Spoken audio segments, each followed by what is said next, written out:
Hello guys! Welcome back! So, di po tayo magre-review ngayon dahil mag-share ako ng mga legit at matagal nang ginagamit ng karamihan na utangan online. Diba ang hirap umutang sa mga kakilala natin, buti na lang meron itong mga legit utangan online na pwede natin gamitin. Ang i-share ko nga sa inyo guys ay ang mga nasubukan ko na at feeling ko ay kailangan nyo din malaman. So disclaimer lang po, hindi po ako nagpo-promote, hindi po ako agent at lalong wala po akong connection sa mga online lending apps na nire-review ko. So, kung balak nyo nga ay mag-apply, ihanda nyo lang po ang mga valid government IDs nyo dahil ito ang kailangan nila.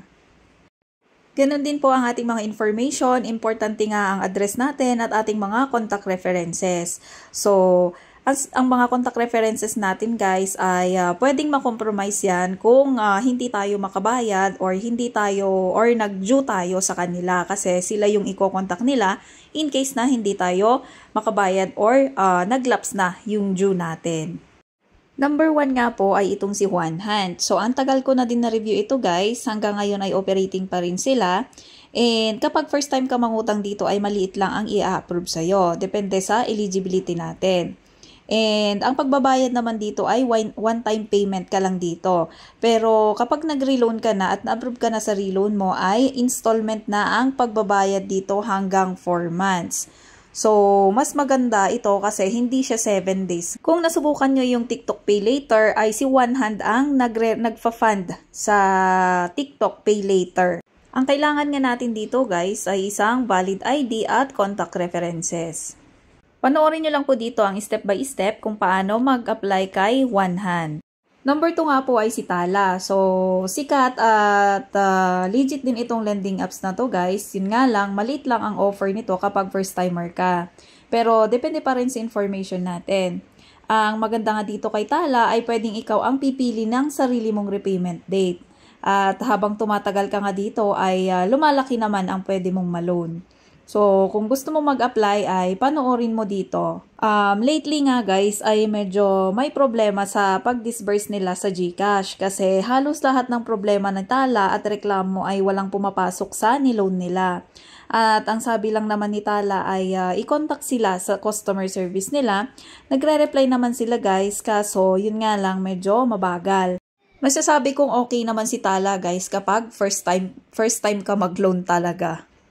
At maganda rin sa kanila guys ay hindi sila tumatawag sa mga contact references na nilagay mo dahil ikaw lang ang tinatawagan nila. Ang number 3 nga na ginamit ko ay itong si Kasyalo. So, nung una ako mag-apply dito ay laging rejected. Tas nag-rest ako sa pag-apply din. Nagulat ako bigla kasi na-approve ako ng 1,500.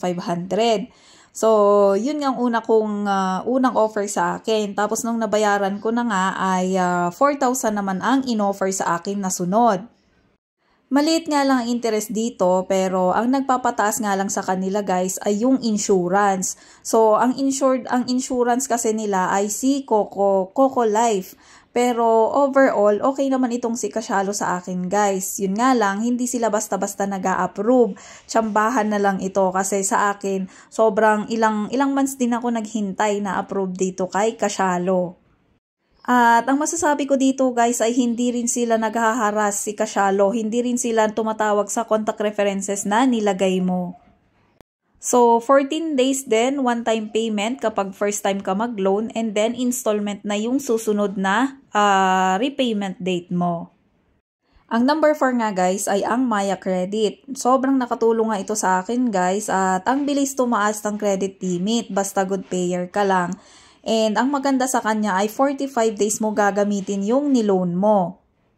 At pwedeng partial nga ang pag-loan mo dito. So, para mas maintindihan nyo, meron akong ginawang video dyan kung paano mag-apply at meron din kung paano malaman ang due date dito kay Maya. So, si Maya Credit ay hindi din siya 7 days. At hindi rin siya tumatawag sa nilagay nating contact references guys. At ang number 5 nga guys ay itong si Bilis. So, hanggang ngayon ay 2,000 pa din ang credit limit ko sa kanya.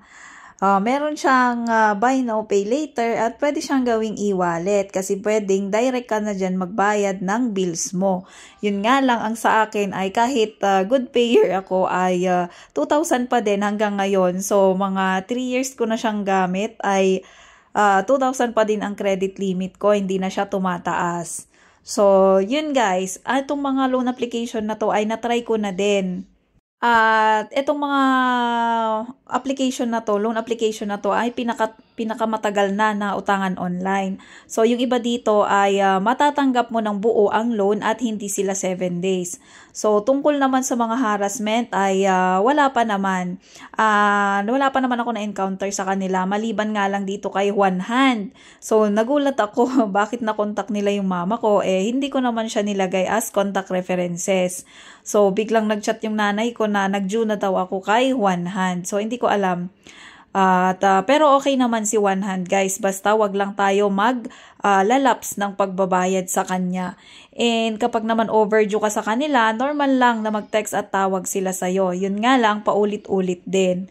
And kapag feeling natin is kaya natin sila bayaran, then proceed tayo guys. Medyo nakaka-stress lang kasi guys yung mga application na ganito. Kahit pa-legit sila, lalo na kapag na-applyan natin lahat tapos pagdating ng due date ay wala na tayong pambayad and sabay-sabay pa. So, kung bago ka pa lang sa aking channel, pindutin na ang subscribe button para sabay-sabay tayo umutang. Bye!